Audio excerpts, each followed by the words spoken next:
بسم اللہ الرحمن الرحیم۔ حضرات گرامی، سب سے قیمتی متاع اور سب سے اعلیٰ چیز ایمان ہے، مذہب ہے، دین ہے۔ ان کا تحفظ اولی ہے۔ اس کے مقابلے میں کسی چیز کو ترجیح نہیں دی جا سکتی۔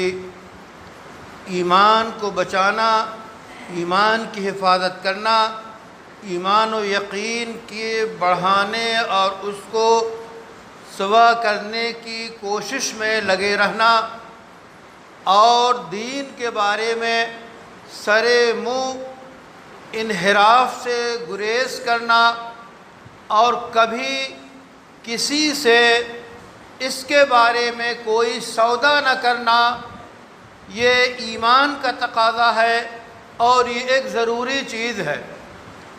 اللہ تعالیٰ کا ارشاد ہے، اعوذ باللہ من الشیطان الرجیم، وَمِنَ النَّاسِ مَن يَشْرِي نَفْسَهُ ابْتِغَاءَ مَرْضَاتِ اللَّهِ، کہ لوگوں میں ایسے لوگ ہیں جو اپنی جان کو خریدتے ہیں اور اپنی جان کے عوض اللہ کی مرضی کو حاصل کرتے ہیں، اللہ کی خوشنودی کو حاصل کرتے ہیں۔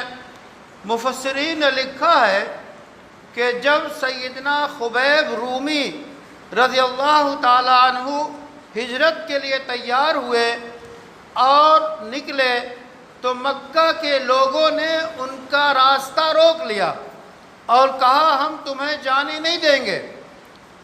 خبیب رومی رضی اللہ تعالی عنہ نے پوری جرأت کے ساتھ کام لیا اور کہا کہ میرے قریب اگر کوئی آئے گا تو میں اسے تیر کا نشانہ بناؤں گا، اور جب تک میرے ترکش میں یہ تیر باقی رہیں گے اس وقت تک تم میں سے کوئی بچ نہیں سکتا۔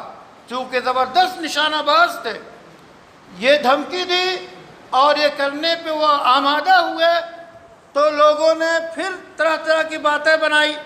آخر میں یہ کہا اگر تم یہ چاہتے ہو کہ میرا مال جو مکہ میں موجود ہے وہ تمہارے حوالے کر دوں تو تم اسے لے لو، جاؤ فلاں فلاں جگہ میں نے اپنے مال کو دفن کر رکھا ہے، وہاں جا کے تم میرا مال لے لو، لیکن مجھے جانے دو۔ یہ کہہ کے خاموشی کے ساتھ اور پوری جرأت، شجاعت، ہمت کے ساتھ اپنا مال قربان کر کے رسول اللہ صلی اللہ علیہ وسلم کی خدمت میں حاضر ہو گئے۔ رسول اللہ صلی اللہ علیہ وسلم نے بتایا کہ آپ نے بڑا شاندار سودا کیا۔ وہ کہتے ہیں کہ میرے علاوہ ابھی تک کسی کو یہ بات معلوم نہیں تھی، لیکن رسول اللہ صلی اللہ علیہ وسلم کو اللہ نے بتا دیا کہ یہ واقعہ پیش آیا ہے۔ تو قرآن کی آیت کا یہ حصہ یہ بتاتا ہے کہ ایسے لوگ جو صاحب ایمان، صاحب جرأت، صاحب عزیمت ہوتے ہیں وہ کبھی ایمان کا سودا نہیں کرتے۔